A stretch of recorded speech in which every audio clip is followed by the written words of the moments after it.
Welcome to the French Drain Man channel. I'm your host, Robert Sherwood. We have a really good video here for you today. We're going to run water through a 4-inch downspout, and then we're going to go ahead and we're going to reduce that to a 3-inch underground. I think you're going to be really shocked when you see the results we get. All right, let's take you through our little backyard demonstration. We're mocking downspouts that are the 3x4. This is the bigger of the two sizes that we have in the United States. You can see that we're pumping water through both the 4-inch clear corrugated pipe and the 3-inch clear corrugated pipe. Now we see a difference immediately. There is a clear and evident difference. I'm going to let you guys take a look. Look at the flow of the water through the 4-inch corrugated. Now look at the flow of water of the 3-inch. Now check this out. We have a 4-inch on the left side, the 3-inch on the right side. Clearly the water pressure is much higher coming out of the 3-inch system. Now to give you more information about our backyard demonstration, we're running 140 gallons per minute through each system. We're mocking a 3x4 downspout to a 4-inch underground, and we're mocking a 3x4-inch to a 3-inch underground. When the water hits the 3-inch, what do you expect to happen? Do you expect it to fall behind? At what point does the 3-inch become overwhelmed? Here you can see the flow of water through the 3-inch and the 4-inch. We have them on the same slope. We have everything set up identical so that we have a really good, accurate demonstration for you. The runs are 50 feet long. You can see the 3-inch pipe here is moving water. You can see the water agitating, moving quickly, good velocity. Here we have the 4-inch pipe. You see a difference. There's less white water. There's less agitation. Definitely not flowing as quickly as the water in the 3-inch pipe that you see here. So right away we see that there's a velocity difference. So to make this more interesting yet, we went ahead and we ran 280 gallons through the 4-inch, and we get the water pressure that we were looking for. We're happy with what we see. But what'll happen when we run 280 gallons through the 3-inch? Well, there you have it. White water gushing from that pop-up emitter. The velocity and the water pressure has increased again. Look at that flow of water. This is 280 gallons per minute. 280 gallons per minute. That's what you're seeing here.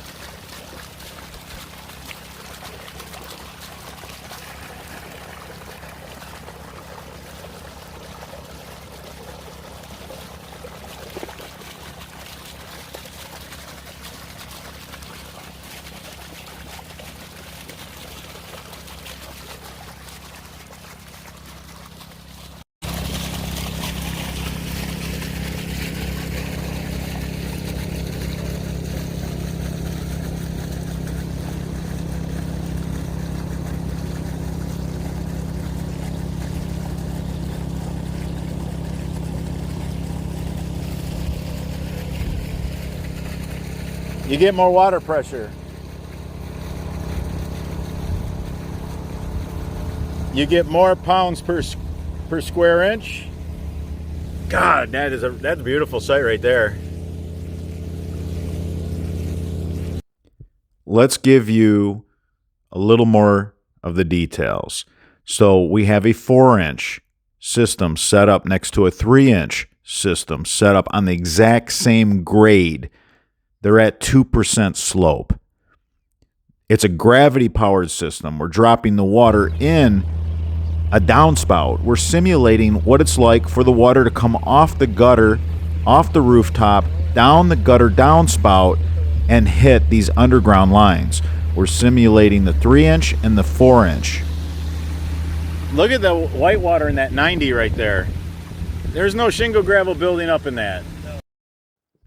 At 280 gallons per minute, the 3-inch underground system shows no sign of weakness.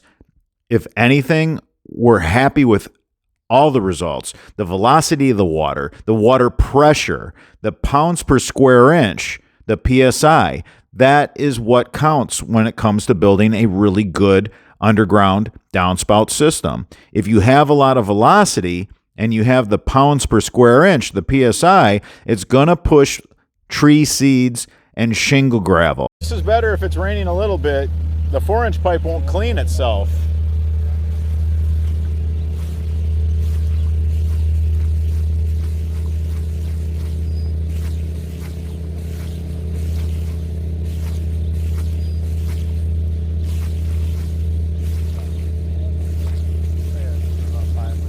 Man, just unbelievable. That's unbelievable that's just that we're dropping that water, just gravity.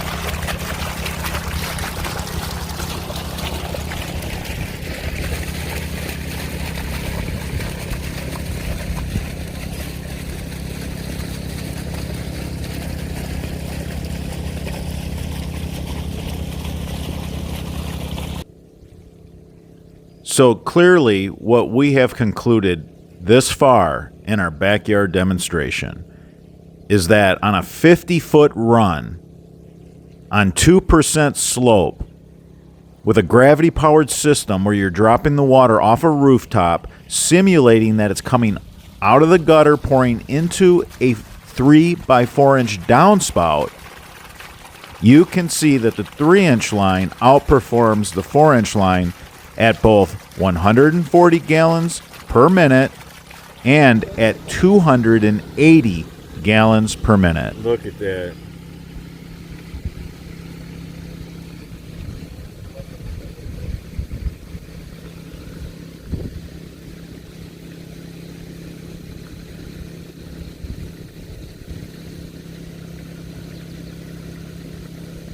If we could get a third pump in there, I don't know if we'd overwhelm it or not. I don't think we would.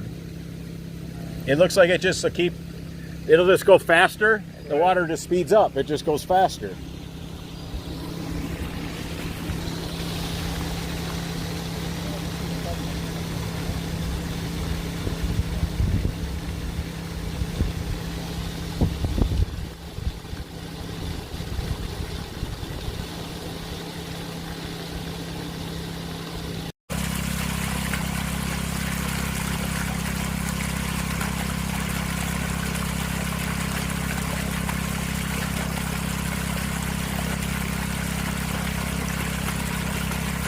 Right there, that's the proof in the pudding.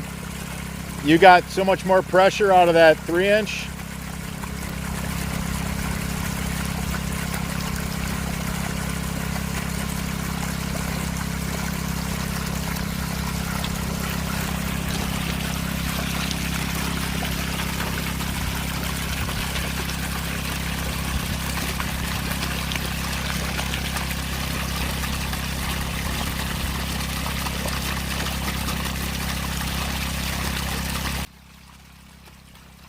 We're back to 140 gallons per minute through the 4-inch corrugated pipe and 140 gallons per minute through the 3-inch corrugated pipe.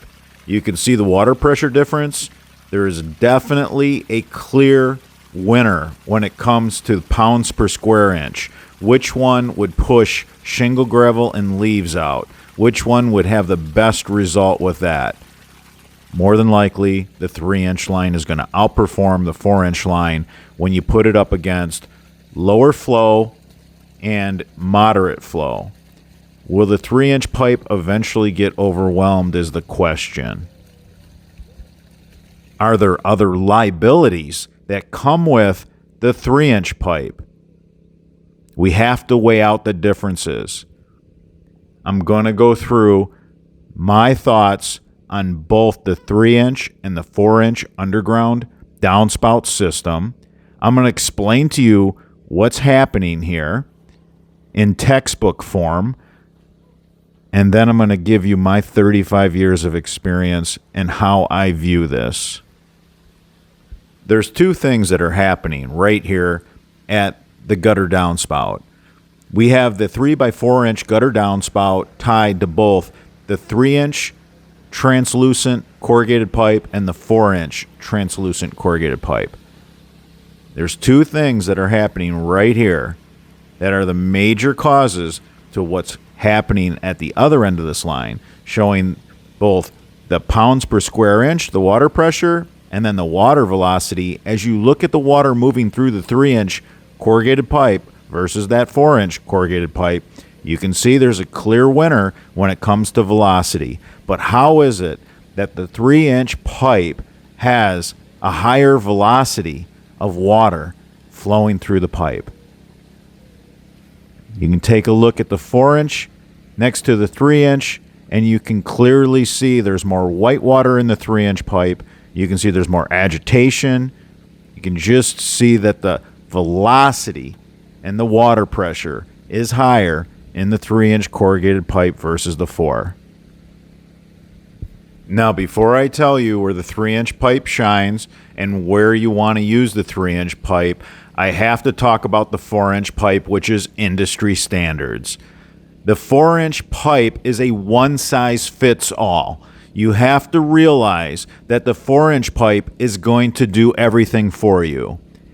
For example, if you were tying multiple downspouts into a pipe and you wanted to buy a roll of pipe and just use it for your downspouts and your downspout main, the 4-inch pipe is the do-all. It is the do-everything.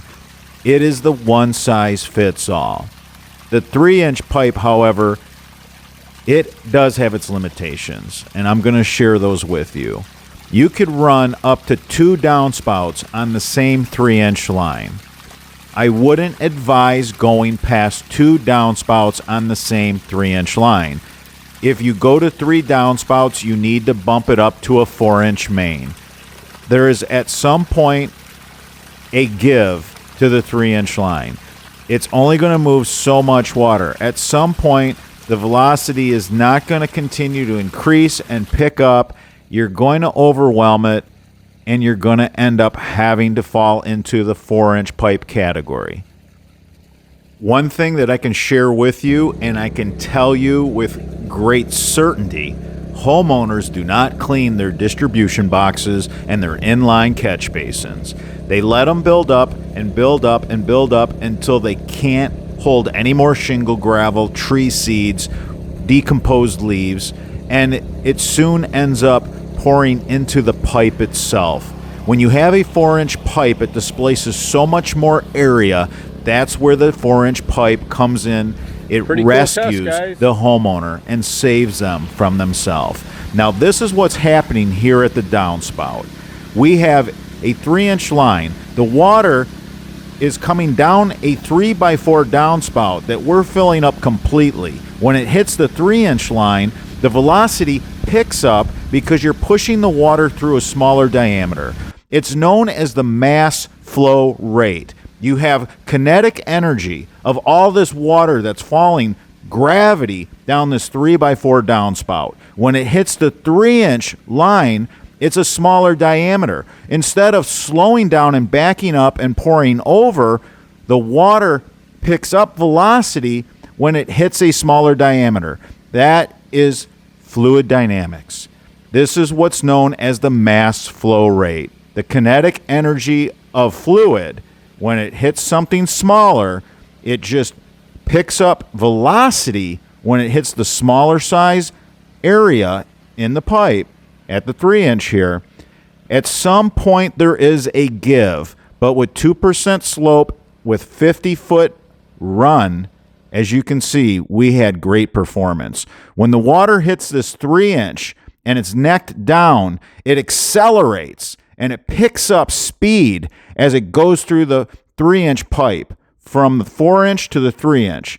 That's where we're picking up all the velocity and increased water pressure. The other thing is when the water falls in the 4-inch pipe, it loses energy because it's displaced over a greater area. So that's where the water pressure that you see at the pop-up emitter is just so evident.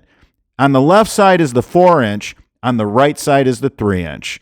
Again, when that water hits the 4-inch, it's displaced over a lot of area and you lose energy right as it falls out of the downspout into the 4-inch line.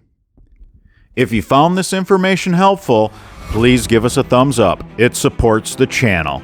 And if there's a question that you have or a video you want me to make, leave that in the comments section.